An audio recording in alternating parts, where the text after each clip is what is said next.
Hello friends, welcome to our channel. Already మీరు చార్ధామ్ యాత్ర videos చూస్తూ ఉన్నారు. ఈరోజు మనం గంగోత్రిలో గంగా నది దగ్గర ఉన్నాం.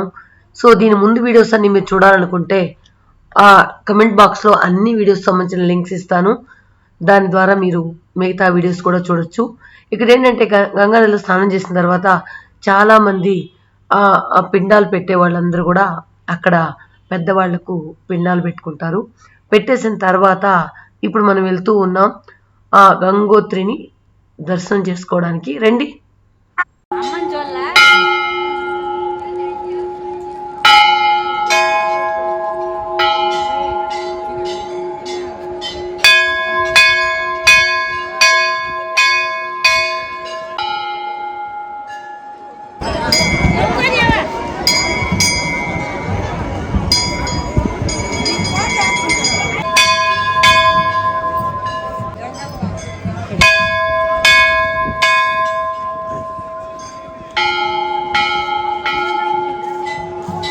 ఇక్కడికి వెళ్ళేటప్పటికి చాలా పెద్ద క్యూ ఉంది. ఇక్కడ ఇంకొక మోసం కూడా జరుగుతుంది, అది గుర్తుంచుకోండి.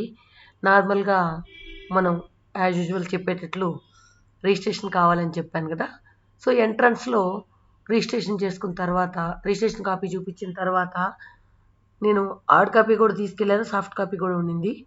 మీరు ఫోన్లో చూపించినా కూడా పర్లేదు. అక్కడ చూపించిన తర్వాత వాళ్ళు స్కాన్ చేసేసి టోకెన్ ఇస్తారు. ఆ టోకెన్ మనం లోపల తీసుకెళ్ళాలి. లోపల తీసుకొచ్చిన తర్వాత వాళ్ళు ఏంటంటే మీరు నేరుగా దర్శనం చేసుకోవడానికి ఒక్కొక్కరికి 2000 కట్టాలి అని అడుగుతారు అనమాట. అది అఫీషియల్గా కౌంటర్ ఉంది అక్కడ. సో అఫీషియల్గా కౌంటర్ ఉండేటప్పుడు మనం ఏమనుకుంటాం అంటే ఇది నిజమేనేమో, కట్టాలేమో అనుకుంటాం. సో మీరు అలాంటివన్నీ కూడా మోసపోకండి. సో గంగోత్రిలో మీరు టోకెన్ తీసుకొని లైన్లో నేరుగా వెళ్ళచ్చు. ఒకవేళ మీరు లైన్లో వెళ్ళలేము, అంత ఓపిక లేదు, లైన్ చాలా పొడవుంది అనుకుంటే కనుక అక్కడే గుడి పక్కనే ఎంట్రన్స్ దగ్గర ఒక 4-5 పూజారులు స్పెషల్గా ఒక ఎంట్రీ ఇచ్చి పంపిస్తూ ఉంటారు. వాళ్ళ చేతిలో ఒక 200 నుంచి 500 వరకు అని పెడితే అక్కడ చూడండి, గుడికి లెఫ్ట్ సైడ్న 5 ఉంటారు. వాళ్ళ చేతిలో ఫస్ట్ మనం బేరం చేసుకోవచ్చు. 200 ఇస్తాం పంపిస్తారా, లేదా 100 ఇస్తాం పంపిస్తారని బేరం చేసుకోవచ్చు అనమాట. సో అక్కడ ఏంటంటే మా వాళ్ళతో మాట్లాడి కొంతమంది వాళ్ళకి తగ్గట్టు డబ్బులు ఇచ్చేసి లోపలికి వెళ్ళారనమాట. కానీ మాలో ఒక అమ్మాయి ఏం చేసిందంటే క్యూ లైన్లో ఒక అతనికి డబ్బులు ఇస్తే అతను కొంతమందిని పంపించాడు. సో ఈ విధంగా కూడా మీరు దర్శనం తొందరగా చేసుకోవచ్చు. ఇదేంటి ఇలా చేసుకోవాలా అని మీరు అనుకోవచ్చు, కానీ మనం ఒక్కొక్క ధామ్కి వెళ్ళినప్పుడు చాలా లేట్ అయిపోతుంది. ఇప్పుడు మేము ఇలా డబ్బులు ఇచ్చి లోపలికి వెళ్ళకుండా కానీ ఉంటే దాదాపు 4-5 అవర్స్ అయ్యేదన్నమాట. సో అందుకోసమే ఇది చెప్తూ ఉన్నాను. మీరు డైరెక్ట్గా కౌంటర్లోకి వెళ్తే మాత్రం ఎక్కువ అడుగుతారు. అందువల్ల మీరు నేను చెప్పినట్లు గుడి పక్కన ఉన్న వాళ్ళ పూజారులతో మా వాళ్ళలో కొంతమందిని 50 రూపాయలకు కూడా పంపించారనమాట. సో అలా మీరు బేరం చేసుకొని లోపలికి వెళ్ళొచ్చు. అంత క్యూ లైన్లో మేము ఉండలేము అనుకుంటే కనుక. సో మేమందరం దర్శనం చేసిన తర్వాత చూడు, ఊళ్ళో దర్శనం అయిపోయింది. చేసేసుకున్న తర్వాత మా వాళ్ళందరూ కూడా అమ్మతో ఫొటోస్ తీసుకుంటున్నారు. ఇది గంగోత్రి ఆలయం. సో గంగమ్మని మీకు కూడా దర్శనం చేపిస్తాను. సో గంగమ్మ లోపల ఎలా ఉంటుంది అనేది మీకు ఒక ఫోటో యాడ్ చేస్తాను. అలా ఉంటుంది అనమాట గంగమ్మ. ఒకసారి చూడండి. సో గంగమ్మ దర్శనం మీరు కూడా చేసుకున్నారనుకుంటాను. ఈ విధంగా ఉంటుంది అనమాట లోపల. సో ఏంటంటే మనం ఒక్కొక్కసారి గుడి లోపలికి వెళ్ళినప్పుడు మన బాధలు ఏదైనా చెప్పుకోవాలంటే ఒక్కొక్కసారి బ్లాంక్ అయిపోతూ ఉంటాం. సో కరెక్ట్గా దేవుడి దగ్గరికి వెళ్ళినప్పుడు అన్నీ మర్చిపోతూ ఉంటాం. కాకపోతే ఫైనల్గా బయట వచ్చినాకైనా మనం అనుకోవాల్సింది ఏంటంటే అందరూ సంతోషంగా ఉండాలని. ఇక్కడ చూడండి ఎంతెంత పెద్దవాళ్ళు, వీళ్ళందరూ చాలా దూరం నడిచి వస్తూ ఉన్నారు. వీళ్ళకి స్ట్రెంత్ స్టామినా చాలా ఉందని అనుకుంటాను. సో క్యూ చూశారు కదా, ఇదంతా కూడా క్యూ లైన్. సో మా వాళ్ళు వెనకాల ఒక చిన్న పోలీస్ లాగా ఉన్నాడు అని చెప్పి పిల్లవాడు, మన ప్రణవ్ ఏజ్ ఉంటుంది, ఆ అబ్బాయిని మేనేజ్ చేశారనమాట మా వాళ్ళు. సో అబ్బాయి చేతిలో కొంచెం డబ్బులు పెట్టి వచ్చారు. సో మా అక్క యూట్యూబ్ తీస్తుంది రండి మీరు కూడా పడతారంటే సో తను ఫోటోకి పోజ్ ఇస్తున్నాడు అనమాట. సో చిన్నపిల్లడు ముచ్చటగా ఉన్నాడు. అదే మా వాళ్ళు వాళ్ళ చేతిలో డబ్బులు ఇచ్చి అందరినీ ఫ్రంట్లో క్యూలో జాయిన్ అయ్యేటట్లు చేసేస్తారనమాట. తర్వాత ఇక్కడ బయట గంగోత్రి గుడి పక్కన దీపాలు కూడా పెట్టుకోవచ్చు అనమాట. అలాగే ఆ చుట్టూ కొండలు, మధ్యలో గంగమ్మ, పక్కన గంగా నది పరవళ్ళ దొక్కుతూ ప్రయాణం చాలా బాగుంది. అసలు నిజంగా జన్మధన్యమైపోయింది దేవభూమిలో అడుగుపెట్టినప్పుడు. ఇక్కడ మా వాళ్ళకి లోపల ఏదో ఇచ్చారంట, ఒకసారి చూడండి.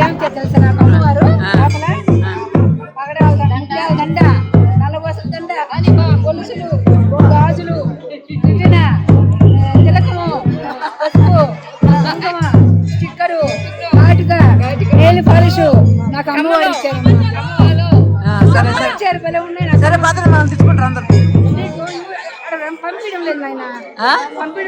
మనం అనుకుంటాం కానీ ఎందుకు అలా వెళ్ళాలి అని అనుకుంటాం కానీ ఏ గుడి దగ్గరైనా సరే మొత్తం కమర్షియల్ మైండ్తో ఉన్నారు.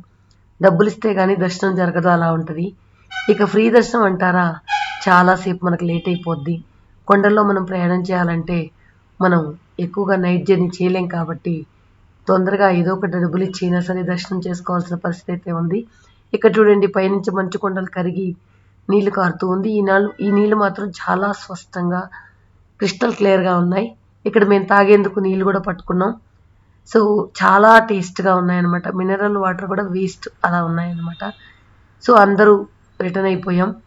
ఇక్కడ ఏంటంటే 25 మంది కాబట్టి ఒక్కొక్కళ్ళు ఒక్కొక్క చోట ఆగిపోయారు. సో అందరికీ ఫోన్ చేసి ఈ పాయింట్ దగ్గర రండి, ఈ పాయింట్ అయితే వాళ్ళకి గుర్తుపెట్టుకోవడానికి ఈజీగా ఉంటుంది కాబట్టి ఆ పాయింట్ దగ్గర రమ్మన్నాను.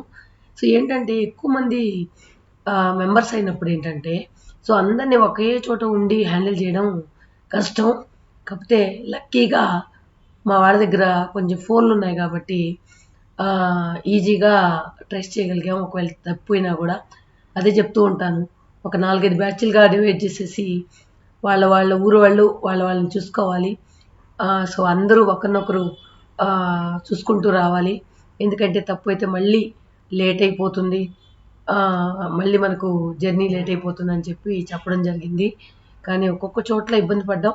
కానీ మొత్తానికి ఎవ్వరికి ఏమీ కాకుండా ఎవ్వరు ఇది కాకుండా అందరం రిటర్న్ అయ్యాం. దానికి సంతోషం. ఇంకొకటి ఏంటంటే ఇక్కడ గ్రూప్తో వెళ్ళిన దానివల్ల అడ్వాంటేజెస్ ఉన్నాయి, డిసడ్వాంటేజెస్ ఉన్నాయి. అడ్వాంటేజ్ ఏంటంటే గ్రూప్గా వెళ్ళినప్పుడు మనకు కాస్ట్ వచ్చి తగ్గుతుంది. అదేవిధంగా అన్ని చోట్ల కూడా లేట్ అయిపోతూ ఉంటుంది. కానీ మా అమ్మ కోరిక ఏంటంటే ఏ విధంగా అయినా మనం వాళ్ళకి హెల్ప్ చేసినట్లయితే చూడని వాళ్ళు ఈ 4 ధాములు చూపించినట్లయితే వాళ్ళు హ్యాపీగా ఫీల్ అవుతారు అని. అంతేకాకుండా వాళ్ళందరూ కూడా అందులో డబ్బులు పెట్టుకోగలిగిన వాళ్ళు ఉన్నారు, పెట్టలేని వాళ్ళు ఉన్నారు. సో వాళ్ళందరూ ట్రిప్పులు వాళ్ళతో వెళ్తే చాలా అయిపోతుంది. ఇప్పుడు మాకు మొత్తం అన్నీ ఆల్ ఇంక్లూడింగ్ 25,000 అయింది. గుర్రాలకి, హోటల్స్కి అని. ఫుడ్ మాత్రం మేము వండుకున్నాం. అంత తక్కువలో చార్ధామ్ యాత్ర చేయలేం కదా. అది అమ్మ చెప్తూ ఉంటుంది. పోనీలే పాపం వాళ్ళకి 10 రూపాయలు మిగులుతాయి కదా అని చెప్పి చెప్తూ ఉంటుంది. సో అలా ఈ గంగోత్రి దర్శనం ముగిసింది. యమునోత్రిని దర్శించుకున్నాం, గంగోత్రిని దర్శించుకున్నాం. ఇప్పుడు మనం నైట్ అయిపోతుంది కొద్దిసేపట్లో. ఇక్కడ ఏంటంటే మనకి ఏడైనా కూడా ఎండ ఉంటుంది, పొగుల్లాగా ఉంటుంది అనమాట. తొందరగా చీకటి పడిపోతుంది మేఘాలు కమ్ముకునేసి. నెక్స్ట్ డే వచ్చి నైట్ వచ్చి గంగోత్రి నియర్ బై స్టే చేసి నెక్స్ట్ డే కేదార్నాథ్ మా ప్రయాణం అన్నమాట.